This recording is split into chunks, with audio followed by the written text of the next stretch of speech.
Alors, mesdames, messieurs, accueillons M. Éric Chouinard. C'est où vous avez vu ça, cette information-là? Elle est bonne, celle-là. Elle est bonne, celle-là. Les gens qui font le ménage chez Web, je leur dis encore bonjour, puis je jase souvent avec eux encore, parce que j'ai pour mon dire que l'endroit où on travaille, ça doit être un endroit agréable et propre et stimulant. Puis surtout, quand on fait visiter à nos clients, c'est important aussi qu'ils puissent voir que l'entreprise est en bonne condition, puis les gens ont fait attention à notre environnement. Alors, juste pour vous dire, j'ai 25 minutes pour vous compter à peu près. La semaine passée, ça fait 17 ans que j'ai fondé Web le 10 octobre 1996. Et comme on dirait en anglais, c'était une très longue journée, mais une très belle journée. Et puis, ça a commencé, comme on a dit, j'étais étudiant en comptabilité de management. Et de nature, j'étais quelqu'un qui se cherchait, entre guillemets. J'essayais plein de choses. J'étais impliqué à l'université aussi dans le club marketing. Avant d'aller à l'université, j'étais impliqué en théâtre. J'aimais essayer et toucher plein de choses. Et à un moment donné, à l'université, je ne sais pas s'il y en a qui s'en souviennent, si on était à l'université il y a 20 ans, il y avait Badaduc, on accédait par un modem câble, puis on croisait les doigts, si ça connectait ensemble, puis ça fonctionnait, pour voir un livre s'il était disponible, etc. À l'UQAM, ce qui est arrivé, il y a eu des labs avec des terminaux Unix, avec le premier furteur qui s'appelait, il y en a-tu qui s'en souviennent, le premier furteur? À l'ETS, là. Comment? Non, avant Netscape. Mosaic. Mosaic, le premier browser visuel, parce qu'avant ça, c'était tout Telnet, en tout cas, tout en caractère. Et c'est là que j'ai eu ma révélation. J'ai dit, wow, là, ça, c'est l'avenir. On peut communiquer, on peut avoir accès à toute l'information qu'on veut. Les gens vont continuer à mettre du contenu. Et c'est là que j'ai été voir un orienteur et j'ai dit, écoute, moi, je veux aller en génie informatique, quoi que ce soit. Il m'a dit, écoute, Éric, tu as déjà 2 ans de compléter. Tu es aussi bien de terminer ton baccalauréat, prendre des cours d'option en informatique. Et c'est ce que j'ai fait. Et là, j'ai aussi voulu aller plus loin. J'ai cherché un emploi dans l'industrie. J'ai trouvé un emploi chez Industrie Canada. Ça s'appelait Étudiants bien branchés. C'était très simple le projet. C'était justement d'aller dans les chambres de commerce, d'expliquer le phénomène ou la façon de communiquer avec les emails. La première chose qui était le plus utilisée, c'était le email et les sites web. Et là, graduellement, en faisant des présentations aux entrepreneurs pour pouvoir utiliser le web, puis après ça, j'envoyais des étudiants connecter les entreprises, les entreprises me rappelaient, ils me disaient « Hey, M. Chouinard, je veux un site web, je veux une formation, j'en veux plus. » Et c'est là qu'en moi, l'entrepreneur a émergé. Je n'aurais jamais pensé, quand je suis allé à l'université, que j'étais pour devenir entrepreneur. Moi, je voulais avoir un bon coffre à outils, puis travailler. Je ne savais pas trop dans quoi, mais je me suis dit, en finance, il y a des chiffres partout. L'argent, c'est important dans notre société. Je ne me tromperai pas. Alors, c'est comme ça. Et j'ai terminé mon bac. Et parallèlement à ça, j'ai démarré eWeb, parce que mon bac, je l'ai terminé en 98. Et eWeb a décollé très rapidement à donner des services de formation, développer des applications, développer des sites web et héberger. Et là, je ne sais pas si vous vous souvenez, mais à la fin des années 90, tous les services en ligne explosaient. Les premiers chats en ligne, c'est lequel? ICQ, ça venait d'Israël. Je communiquais avec mon graphiste qui était Jérôme en France. Il me faisait mes images la nuit. J'étais vraiment productif parce que pendant que je dormais, j'avais déjà envoyé mes commandes et puis les gens produisaient. Puis nous, ça a toujours été, on n'a pas nécessairement innové au niveau technologique, mais on a souvent innové au niveau de faire les affaires. Je me souviens de tout le temps, quand j'ai, après ça, démarré Web, j'étais allé chercher une subvention de 5 000 et ça a été ma première épreuve. C'est sûr qu'aujourd'hui, vous entendez parler d'eWeb, ça a l'air beau, puis etc. Mais dès le départ, la journée quasiment 1 de eWeb, j'ai eu un défi et j'ai été refusé pour ma subvention de 5 000 Et ce que j'ai fait, c'est que j'ai décidé d'aller voir la Corporation de développement économique à l'époque, le CLD, et je leur ai dit, quand a lieu ce comité de sélection? Et ils ont dit pourquoi? Ils ont vu des chiffres, ils ont vu des textes, mais là, je veux qu'ils voient la personne. Et ils étaient vraiment inconfortables, mais j'ai été poliment et je leur ai expliqué mon projet. Et ils m'ont dit, OK, M. Chouinard, on va vous écouter.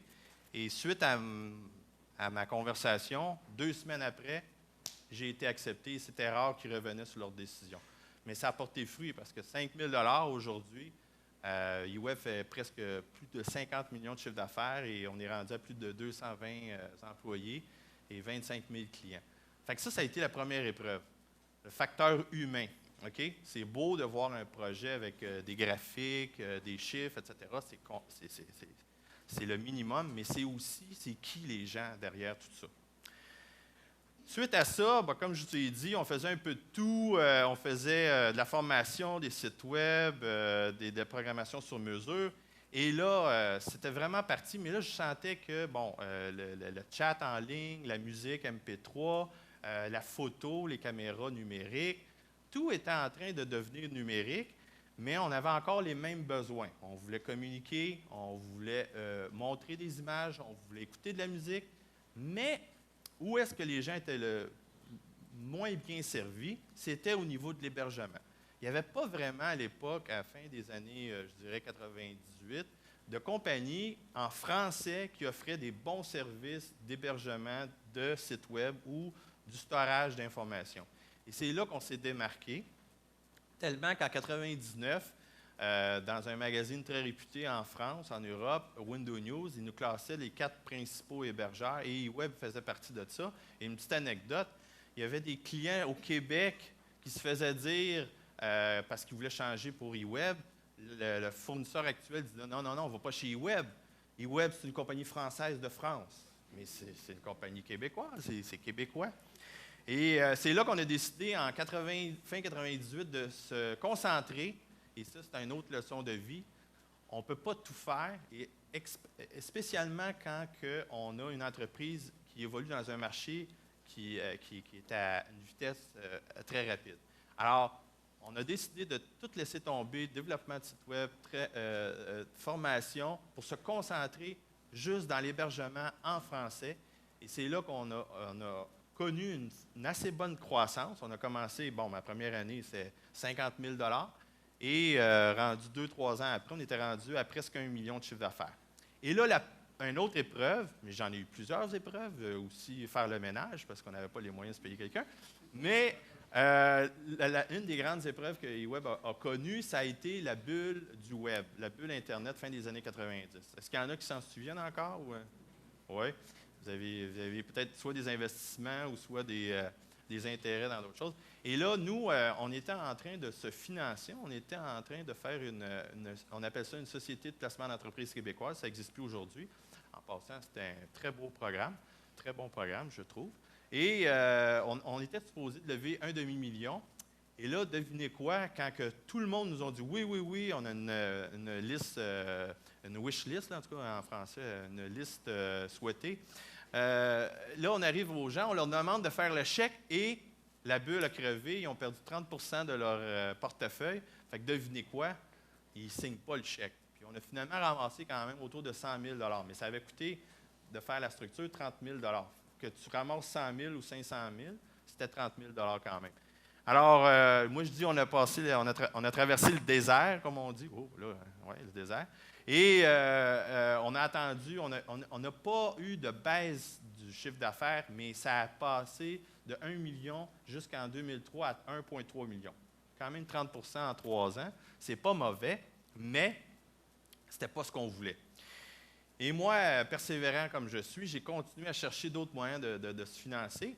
Et j'ai rencontré, au début d'eWeb, à cause d'un conflit aussi, j'ai eu un conflit d'actionnaires. Je pourrais passer des heures avec toutes les histoires, mais il faut que je saute un peu là, des étapes. C'est qu'au début de la compagnie, quand j'ai eu mon 5 000 $, j'avais le choix entre investir mon 5 000 $ dans des frais légaux pour une bonne convention d'actionnaire ou 5 000 $ pour m'équiper pour rendre mes services. Fait que devinez dans quoi j'ai investi? Dans mes équipements pour rendre les services. Puis les frais légaux, j'ai pris un modèle de convention, puis je l'ai rentré, puis j'ai rentré avec le temps des gens dans la société comme actionnaires, comme associés. Et à un moment donné, ça a fait une chicane. Et j'ai rencontré une personne qui m'a aidé à sortir de là. Il est devenu aussi un ange financier dans la société. Et ce qui s'est produit, c'est que après la traversée du désert, quand on a eu notre spec, on m'a approché aussi pour aller à la bourse. Fait qu'imaginez une société d'1,3 million aller s'inscrire en bourse avec toutes les mêmes règles que, exemple, des grandes sociétés comme Bell Canada ou autres. Et là, ça a été toute une négociation, mais j'ai quand même beaucoup aimé parce que ça a aidé la société. On n'avait pas de CA, ça a aidé la société à se structurer, à avoir une stratégie, OK? Parce que sinon, les investisseurs n'investissent pas. Il faut que tu comptes pas compter une histoire, mais il faut que tu aies une histoire à compter. Et ça a été quand même assez intense, mais tellement bénéfique pour pas juste les actionnaires, mais aussi les employés. On a monté un plan d'options très important parce que là, on s'en allait dans une période de création de valeur incroyable pour la société. Alors, la création de valeur, les employés étaient pour en bénéficier. Et nous, on a après ça acheté notre premier centre de données. En 2004, on a aussi commencé à offrir nos services en anglais. Et de 2004, je dirais, jusqu'à une autre étape importante dans la compagnie en 2007, on est passé de 1,3 million à environ 20 millions de chiffre d'affaires en dedans d'à peu près 3 à 4 ans. C'était vraiment incroyable. Et à cause de l'instrument financier d'être une société publique, on a pu se financer régulièrement. Et bon, je ne veux pas faire des cours de finance, mais c'est toujours un dosage entre l'équité et la dette. Fait que les banquiers, ils regardent, bon, il y a combien d'équité, combien je peux rajouter de dette par-dessus ça. Et en étant public et en ayant la discipline d'annoncer nos états financiers régulièrement, on a pu se financer efficacement. Et là, une autre bulle qui est arrivée en 2008. Vous vous souvenez, la bulle? En 2008, c'est quoi? Une autre bulle, la crise financière. Mais là, on était en ronde de financement et c'était un financement de 22 millions et, US. Et là, j'avais appris, je me souvenais, parce que quand on est entrepreneur, il faut apprendre de nos épreuves et aussi de nos erreurs. Et là, j'ai dit, ben là, si on a un deal, je vais me dépêcher à le closer avant qu'arrive un événement externe que je ne peux contrôler. OK? Puis j'ai réussi parce que 3 semaines après qu'on a reçu l'argent, Lehman Brothers déclarait faillite. Et là, je ne sais pas s'il y en a qui se souviennent, mais pour 6 mois, allez pas voir un banquier. Il savait, c'était pas le temps. Il n'y avait plus rien qui se passait, tout était gelé. Moi, avec eWeb, on avait sécurisé 22 millions. On était correct pour au moins les 2-3 prochaines années pour toute l'infrastructure. Parce que nous, eWeb, ce qu'on fait, c'est qu'on héberge des contenus. Donc, ça prend des centres de données, des serveurs, des logiciels et des gens. Et là, ce qui est arrivé après 2 ans, moi, je me suis dit, ben, la crise va passer, mais on a vécu un peu, on appelle ça un W, un autre ralentissement économique. Et là, nous, notre action, juste pour vous donner un peu l'historique de l'action, on a commencé en 2004 à 13 sous. Et avant la crise financière, on était rendu à 1,60, 1,80. Au Québec, c'est incroyable, c'est wow. Puis entre ça, il y a eu d'autres sociétés comme nous qui étaient allées en bourse, puis que ça a été moins bien, puis ça a été même des fois des scandales. Et là, quand il y a eu la crise financière, on venait de sécuriser le 22 millions, on était correct, mais là, on venait de passer de 1,60 à 60 sous. Là, il y a un phénomène avec les employés qui est bien le fun, que les Américains ont vécu dans le temps de la bulle Internet. C'est quand le stock monte, là, ben là, les employés ont toujours un gros sourire, puis les employés, ils sont le fun avec les clients, tout va bien. Mais quand l'action baisse, là, c'est là que ça vient vous travailler solide. Là, ça vient vous travailler. Puis, moi, j'ai trouvé, en tout cas, l'équipe était fantastique. On était, je te dirais, c'est sûr que ça ne peut pas être jamais 100%, mais les gens étaient là vraiment pour bâtir, pour avancer dans cette histoire-là. Et que moi, de mon côté, ça me donnait de l'énergie à me dire, OK, on est baissé à 60 sous, bien, je vais aller me battre en faisant beaucoup de roadshow, de représentation, pour dire, non, nous, OK, c'est normal que les gens se retirent de petites capitalisations. Ils se retiraient même des blue chips, des grandes capitalisations. Ils achetaient de l'or, etc. C'était normal. C'est juste qu'il faut passer, faut passer cette épreuve. Et j'ai réussi, on était à 60, 70 sous, j'ai réussi à monter le stock à 80, on a réussi à monter à 80, 90 sous, mais là, on était bloqué là. Et là, on a eu une décision importante parce que nous, on continue à progresser. Là. On était rendu presque 28, 30 millions de chiffre d'affaires. Et là, on est arrivé à un point que moi et Martin Leclerc, parce que je n'ai pas parlé beaucoup de Martin Leclerc, mais Martin était aussi de l'UQAM, et un an après que j'ai fondé la compagnie, il s'est joint à l'équipe. Et ça a tellement bien marché entre nous deux que, j'ai ouvert le capital pour lui. Et moi et Martin, on détenait environ 54-55 de la société. Et on s'était toujours dit, si jamais on descend en bas de 50 il y a un moment important qu'il faut aussi avoir un exit. Il faut sortir de ça. Il faut sortir de l'argent un peu. Là, après tant d'années de passer des 120 heures, 7 jours sur 7, il faut faut pas être gêné de capitaliser ou de sortir des fonds. Alors, ce qui s'est passé, c'est que le conseil d'administration, puis là, on avait des faucons là, autour de nous. Là. On avait tous les private equity qui se promenaient, puis qu'eux autres étaient encore aujourd'hui bourrés de cash, puis ils ne savaient plus quoi faire avec leur cash. Puis là, regarde le coût d'être en bourse, puis etc. Vous pourriez faire un exit, c'est le temps. Fait on les écoutait, c'est sûr. Puis là, à un moment donné, après 2-3 ans à essayer de faire monter le stock, puis c'est comme là, c'était vraiment un mur, c'était vraiment pas évident à monter. On a eu un bon meeting entre moi et Martin, puis après ça, avec le conseil d'administration, et on a décidé de ramener la société privée pour plusieurs raisons. Un, si je prends la raison personnelle, c'était surtout pour avoir un exit. Deux, plus avoir le fardeau d'être public. Ça marchait bien quand que la croissance était là au niveau du marché public, mais quand elle n'est plus là, c'est vraiment pas évident. Deux, il fallait recapitaliser, il fallait continuer à injecter des fonds dans la société. Puis trois aussi, c'est que on s'est rendu compte avec le temps que nos compétiteurs, vu qu'on était une société publique, tu dois tout déclarer, tu dois même déclarer quasiment ta recette secrète. Puis les gens commençaient à savoir pas mal c'était quoi notre recette, ça se répliquait. Fait que je veux dire, même aujourd'hui, c'est incroyable, les téléphones intelligents, je suis toujours impressionné comment ils peuvent, le cycle de conception et de production et de commercialisation il est rapide et c'est incroyable. Imaginez dans notre industrie où est-ce qu'il n'y a pas vraiment de produits de consommation, c'est un service. Fait qu'on a décidé de revenir privé. Et ça a été, je vous dis, c'est plus compliqué de revenir privé que d'aller public. Parce qu'il y a des règles à respecter au niveau du vote. Il faut que les actionnaires qui ont plus que 66 de la compagnie soient d'accord. Après ça, les actionnaires minoritaires, il faut que la majorité de la minorité qui vote soit en faveur de la transaction. Il y a eu des tentatives qui ont avorté. La Bourse de Toronto a tenté de revenir privé, ça n'a pas fonctionné parce qu'une des deux conditions n'a pas été respectée. Alors, mais Dieu merci, on a réussi. Je vous dis que ça ressemble beaucoup à une élection. Les gens ont fait la liste de tous les gens qui sont pas des petits, mais la minorité des actionnaires, et on s'assure qu'ils vont voter, puis s'ils votent, pour quel côté qu'ils vont voter.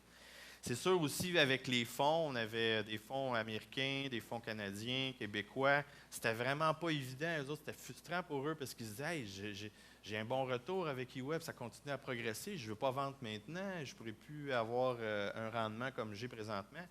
Mais j'ai dit oui, mais c'est la destinée globale de la société. Et c'est là que c'est dur de rallier. C'est important quand on a des nouveaux investisseurs de savoir vraiment, regardez pas juste le signe. En tout cas, moi je n'ai jamais regardé juste le signe de dollar. C'est quoi le but de l'investissement? C'est bien important. Parce que vous pourriez avoir un investisseur qui ne connaît pas vraiment votre entreprise, mais qui vous offre des conditions merveilleuses. Mais quand ça va être difficile et qu'il va y avoir des périodes compliquées, vous allez avoir des gros défis à éduquer cette personne-là et de la mettre, je veux dire, au même niveau que vous êtes dans votre société. Alors, ça a été toute une épreuve. Et je vous dirais que il y a une fierté à la fin, mais il y a aussi un épuisement. C'est comme si on venait de faire un Ironman, puis ça nous a pris 1 an pour se préparer. On est tous motivés, mais à la fin du Ironman, tu t'en vas pas, je sais pas, moi, sur un party toute la nuit. Tu es brûlé, tu as besoin de 2-3 semaines juste pour récupérer. C'était un peu. J'ai pas fait d'Ironman, mais j'ai des amis qui en ont fait, puis ça ressemble à ça. Ça m'a pris 2-3 semaines de m'en remettre. Là, on m'a demandé aussi dans mes expériences, c'est quoi ma vision des choses au niveau du travail d'équipe. On vit dans une société qui est beaucoup moi, je, moi, ego, etc. C'est très difficile aussi dans le monde financier où est-ce que les gens veulent tout prévoir le plus possible, mais c'est comme impossible de tout prévoir. Mais c'est sûr que si on travaille fort et on se fait, moi, là, ce que j'ai fait souvent, c'est des plans, 3 types de plans. Un plan A, B, puis C. Et là, je n'arrive pas juste avec un plan, j'arrive toujours avec 3 plans. Le plan le plus réaliste, le plus pessimiste, puis le plus optimiste. Et ça vient encadrer un peu toutes les possibilités. Si on peut, autant dans le cas le plus pessimiste, on peut continuer à être au moins fonctionnel. Puis dans le cas optimiste, ben c'est le bonus, c'est le gâteau, c'est le party. Puis au niveau de mon équipe, j'ai toujours, il y a un petit livre que j'ai lu au début d'eWeb, j'ai lu beaucoup de livres, mais un petit livre qui s'appelait How to Delegate. OK? How to delegate. Vous comprenez ce que je veux dire? Comment déléguer. Puis ça, c'est hyper difficile pour quelqu'un qui débute sa société parce qu'on veut ça à sa façon. OK? On ne veut pas se diluer, on veut que ça soit comme ça, on veut... si on est un entrepreneur qui fait du 15 heures par jour, puis qu'on embauche des employés qui font... de toute façon, au début, tu n'engages pas vraiment des employés, c'est surtout des sous-traitants parce que tu n'as pas les moyens. Ou des associés. Si tu as un associé ou un sous-traitant qui fait juste 5 heures par jour, bien, guess what, ça ne marchera pas parce que vous n'êtes pas sur la même longueur d'onde. Une autre chose aussi super importante quand on délègue, ça ne veut pas dire que quand on donne la tâche, on s'enlève les mains et on s'en va. C'est qu'il faut passer du temps avec les gens. Il faut que les gens, premièrement, passent du temps avec toi pour te comprendre puis adhérer à ta façon de voir les choses, à tes valeurs. Puis après ça, tu remets un peu le volant à la personne, puis tu restes à côté jusqu'à temps qu'il y ait des résultats qui sont générés par cette personne-là et non par toi. C'est ça qui fait la différence, d'après moi, entre des gens qui comprennent ce qu'ils doivent faire puis qui réussissent, ou entre des gens qui ils sont trop gênés pour dire qu'ils n'ont pas compris, parce que ça, c'était peut-être au début, je pensais que c'était mon défaut, mais c'est ma qualité. C'est que moi, je n'adhère pas à quelque chose si je ne comprends pas. Puis même si je fais répéter la personne 20 fois, puis je n'ai pas compris encore, tu sais, en communication, il y a l'émetteur et le récepteur. Peut-être que l'émetteur, il n'émet pas comme il faut, puis le récepteur, il ne peut pas recevoir le message. Fait qu'il y a ça aussi qu'il faut se dire. L'autre point important aussi qui m'a beaucoup aidé, puis que je me rends compte avec le temps que des gens n'ont pas réussi à aller très loin en affaires ou dans leur démarrage d'entreprise, c'est si vous avez quelqu'un dans votre vie. Si la personne dans votre vie ne comprend pas votre réalité, je vous jure, ça va être long en bébite. Puis moi, j'ai été chanceux. C'était pas le but, mais ma conjointe avait un père et des oncles qui étaient entrepreneurs dans le domaine de l'encadrement des peintures. Et encore aujourd'hui, c'est encore le cas. On est vraiment une équipe, puis on se complète agréablement bien. Fait en affaires, c'est important de se compléter comme il faut, mais c'est aussi, si on a quelqu'un dans notre vie, c'est aussi d'être complémentaire, parce que sinon, c'est le stress des épreuves d'être un entrepreneur et le stress que tu dois en plus gérer à la maison, à un moment donné, j'en ai vu beaucoup que ça a explosé. Là, on me dit 5 minutes, je vais aller encore plus vite. L'autre point important aussi, c'est ce que j'ai appris, c'est qu'il y a un triangle. Okay? Moi, j'aime beaucoup toutes les choses qui sont par 3. Je ne sais pas pourquoi, mais ça m'a toujours servi. Il y a un équilibre à avoir entre sa vie personnelle, vie familiale et vie professionnelle. Je veux dire, professionnelle, ça peut être entrepreneur ou cadre ou profession libérale. Fait qu'imaginez que votre vie personnelle n'est pas équilibrée, vous n'allez pas chercher vos bonheurs, vous n'allez pas chercher votre satisfaction ou vos moments où ce que vous pouvez vous défouler ou échapper des choses. Et après ça, essayez d'avoir une bonne relation avec votre personne conjoint. Et après ça, votre vie personnelle. C'est impensable que s'il y en a un, pensez-y, s'il y en a un des trois que vous travaillez trop dedans, vous êtes trop dedans, les deux autres vont toujours en subir les conséquences. Fait que souvent, je vois des gens qui sont tout le temps en train de travailler. Ben, guess what? Eux, leur propre santé va en écoper et leur vie d'amour, en tout cas, vie personnelle va en écoper. Si votre vie personnelle est trop centrée, ben, mais ça peut être votre choix. Mais vie professionnelle, vous ne pourrez pas atteindre vos objectifs, puis personnellement, vous allez vous oublier. Alors, moi, c'est quelque chose que je gère. C'est très important pour moi. Et des fois, ça a fait des frustrations avec certains groupes financiers. Mais je leur ai dit, puis je leur ai demandé, j'ai dit, vous, quand vous performez, c'est quand vous performez. Fait qu'ils m'ont sorti plein d'histoires. Ah, moi, c'est quand je suis parti, je reviens d'une partie de pêche avec des chums, puis etc. Je dis, ah oui, est-ce que vous vous sentiez coupable pendant votre partie de pêche? Non, pas en tout. Ah, OK, puis vous êtes revenu en forme? Ben oui. Puis là, vous êtes productif? Oui. Bon. C'est ça, on n'est pas des machines. On est des êtres vivants, on est un peu comme des plantes. Je veux dire, si on n'a pas de motivation ou de sentiments positifs, on va en avoir des sentiments négatifs, mais il faut avoir des sentiments positifs pour performer. C'est surtout là-dessus que je travaille, que j'essaie de travailler, mais je vous dis honnêtement, c'est vraiment tout un défi. Plus que l'organisation prend de l'expansion, plus que le nombre de clients augmente, plus le nombre de clients, de fournisseurs et d'employés. Là, je dois avoir presque terminé, mais en conclusion, moi, il y a deux choses qui me tiennent à cœur, puis deux choses qui ont été des épreuves pour moi. Ça a été, j'en ai pas parlé parce que ce n'était pas le sujet, mais l'éducation, la persévérance scolaire. J'ai redoublé 2 fois au primaire et au secondaire. Ça ne m'a pas empêché de terminer mes études universitaires. Je suis allé même faire des programmes aussi d'entrepreneurship au MIT. Puis c'est un peu ce que j'aime ici du Centrex. Les MIT aux années 70, ils ont dit pourquoi qu'on n'irait pas voir Harvard. Puis il y a des gens qui étudient en administration, en légal. Puis au MIT, c'est le génie. Pourquoi qu'on ne les met pas ensemble puis créer des entreprises? Fait que au Québec, depuis à peu près 10-15 ans, on a commencé ça. Et là, on réalise qu'il y a beaucoup de belles choses qui émergent. Il faut continuer. Fait que ça, c'est un point important pour moi. Puis l'autre point, c'est l'entrepreneurship. Fait que c'est les 2 événements majeurs dans ma vie. Et c'est ce que j'aime de continuer à, si je peux inspirer ou éduquer les gens, bien, tant mieux. Parce qu'à mon tour, moi, je redonne. Comme à l'époque, à l'UQAM, j'entendais aussi des Charles Sirois, puis des Guy Laliberté qui venait faire des conférences, puis ça m'a inspiré, puis ben, je suis rendu là. Fait que c'est de redonner. Fait que c'est ça que j'avais à vous dire. Merci.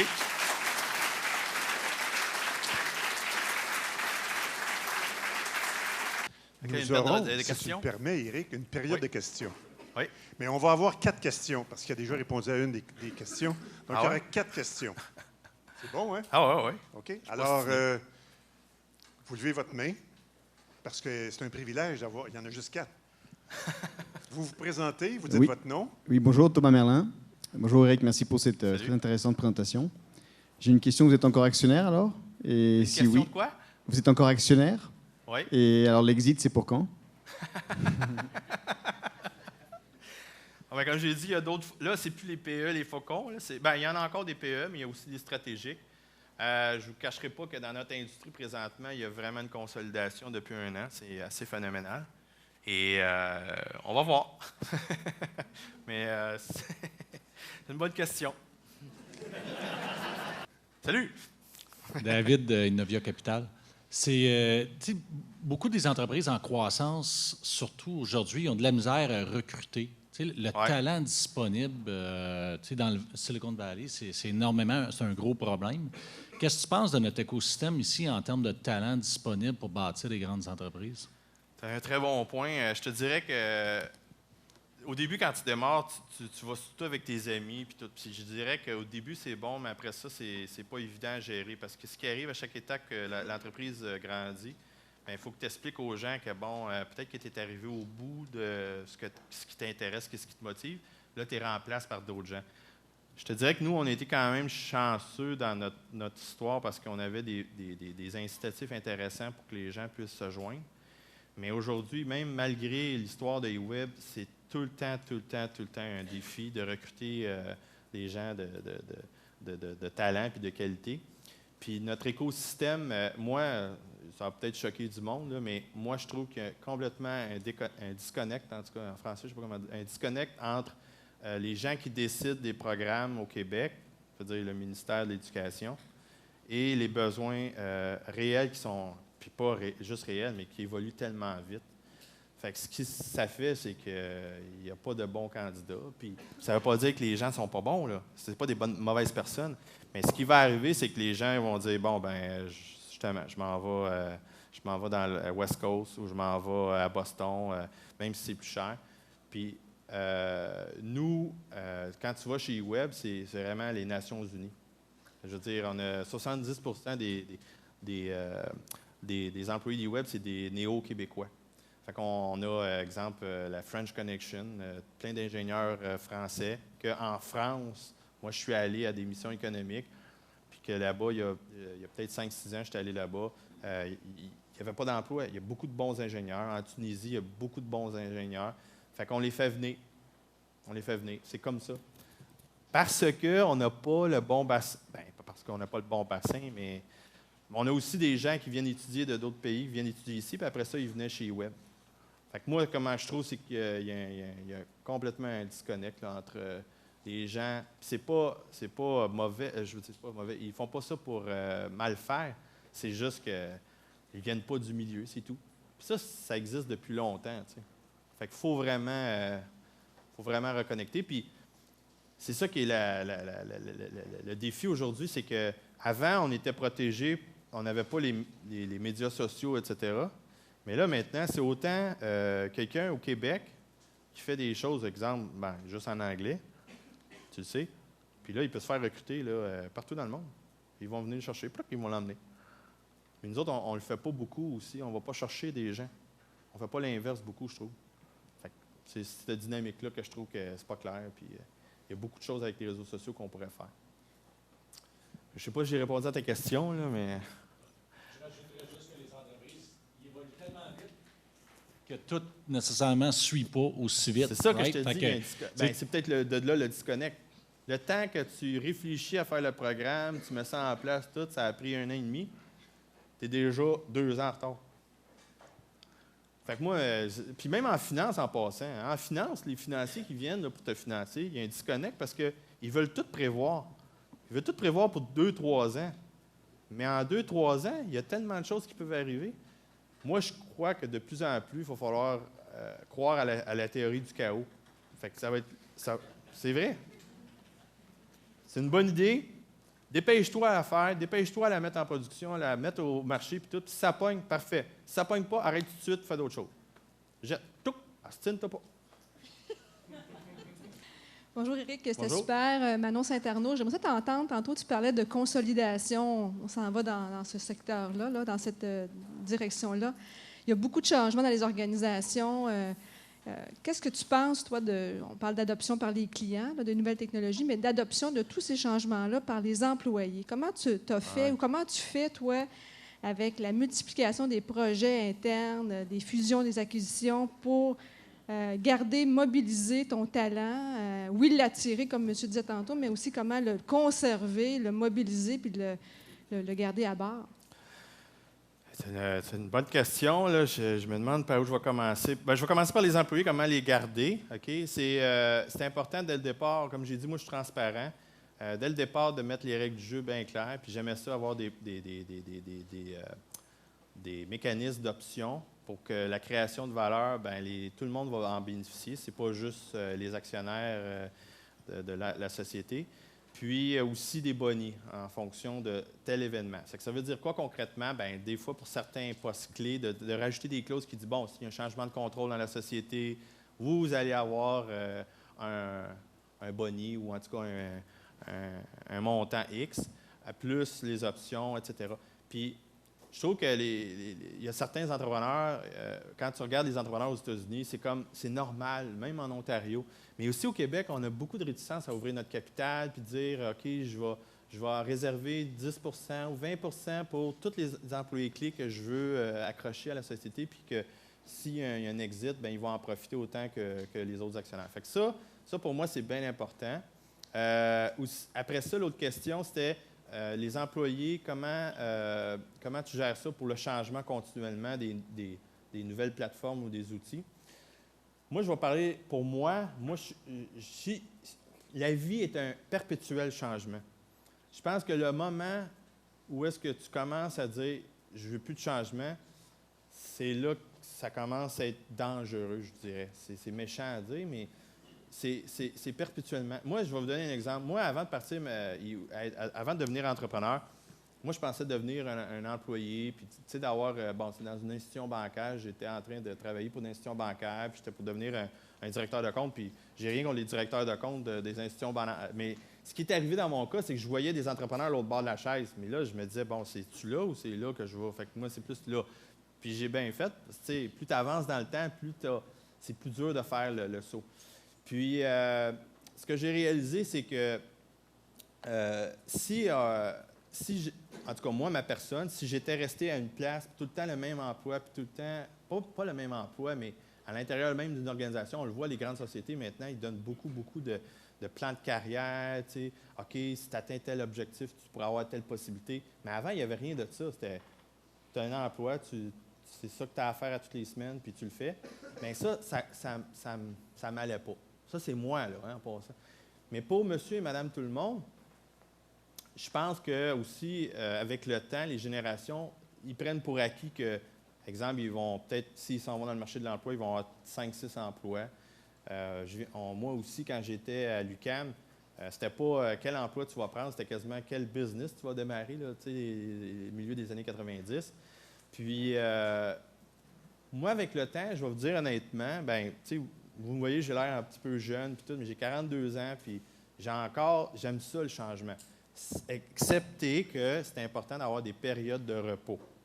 Tu sais, pas tout le temps la machine à on puis à 100 000 à l'heure. De temps en temps, se reposer. Fait que moi, je pense que du moment où tu sais que c'est ça continuellement le changement avec les technologies, les téléphones intelligents, il va y avoir d'autres choses qui vont s'en venir. Peut-être les lunettes. Moi, je ne crois pas bien, là, mais là, c'est la montre là, qui s'en vient, les hologrammes puis toutes ces choses-là. Bien, ça fait partie. Fait au lieu de dire tout de suite, ah non, pas encore un autre système à apprendre, bien, de dire, ah, un nouveau système, je vais apprendre quelque chose de nouveau. Fait que tu finis par t'habituer, puis tes employés aussi s'habituent, puis ils trouvent ça positif.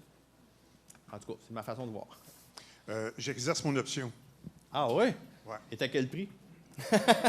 Une dernière question. Mais c'est $1? toi qui décides qui la pose. OK. Allez-y, il va vous choisir. OK. Qui? Oh, il me fait des là. Là, c'est difficile. Ah, attends. Bonjour, Alice Bonjour. Sauvage, travailleuse autonome. Tu travailles où? Je suis travailleuse autonome. Ah, OK. Depuis peu. OK. Au sujet de vos ressources humaines, vous Ouais. êtes donc dans la nouvelle économie. Est-ce que vous pouvez nous dire à peu près quelle est la proportion de gens qui ont un emploi normal, 9 à 5, et ceux qui sont externes ou qui travaillent à domicile? Bien, je vais essayer de vrai. OK. Des employés en bon québécois sur le payroll, je te dirais que c'est 98 %. Puis 2 % il y a des consultants, des travailleurs autonomes. Puis ce qui arrive souvent, c'est que si ça va bien comme travailleur autonome, des fois, il y a d'autres phénomènes qui se créent. Puis là, on va plus loin. Ils peuvent devenir des employés. L'autre point, c'est pas nécessairement du 9 à 5 parce qu'on est 24 heures sur 24, 7 jours sur 7. Fait qu'on a 3 quarts de travail. L'autre point aussi important, avec le temps, on a un programme. Écoutez, il y a un livre que j'avais lu au début de eWeb, ça s'appelle 4-Hour Work Week, travailler 4 heures par semaine. C'est exagéré, là, je ne fais pas 4 heures par semaine. Mais quand j'étais rendu à travailler 10-15 heures à tous les jours pendant 7 jours sur 7, j'ai dit non, si je continue de même, ça va exploser. J'avais vu ce livre-là, puis j'ai lu ça, puis j'ai trouvé ça super intéressant. Puis à partir de là, tranquillement, ce que j'ai fait, c'est que je me suis rendu compte que d'être tout le temps en entreprise, tu travailles dans l'entreprise, mais tu ne travailles pas pour l'entreprise. Parce que j'ai commencé à faire, moi, j'ai une routine un peu, c'est le lundi, vendredi. Pas tout le temps, mais la plupart du temps, je travaille de chez moi.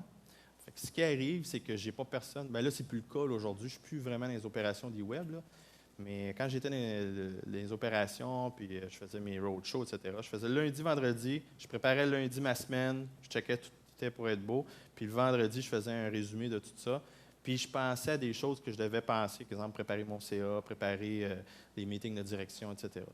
Fait que moi, ce qui arrive pour mes employés clés, qui m'ont prouvé leur autonomie, puis qui m'ont, bien, pour moi, là, mais pour mes cadres, qui ont prouvé leur autonomie, puis qui ont prouvé qu'ils étaient capables de livrer, ben guess what, on leur donne en redevance, vous pouvez travailler une journée ou 2 journées de chez vous. Puis il y en a certains même qui travaillent 3 jours par semaine de chez eux. C'est comme ça qu'on fonctionne. J'ai-tu bien répondu? Ouais? Je comprends que ça reste assez conventionnel comme façon de travailler, mais je vous remercie beaucoup d'avoir dépassé ma question. OK, pas de problème. Alors, mesdames et messieurs, on remercie M. Chouinard, Éric Chouinard. Mais Éric, tu restes là, on n'a pas fini. Oh, je veux pas. Je pense que ça a été enrichissant, puis je pense que ça nous donne le goût à tous d'échanger. Vous avez le goût de vous retrouver à votre droite, à vous rencontrer dans quelques minutes. N'oubliez pas qu'il y a des gens parmi vous qui sont des partenaires qui peuvent vous aider à démarrer des entreprises.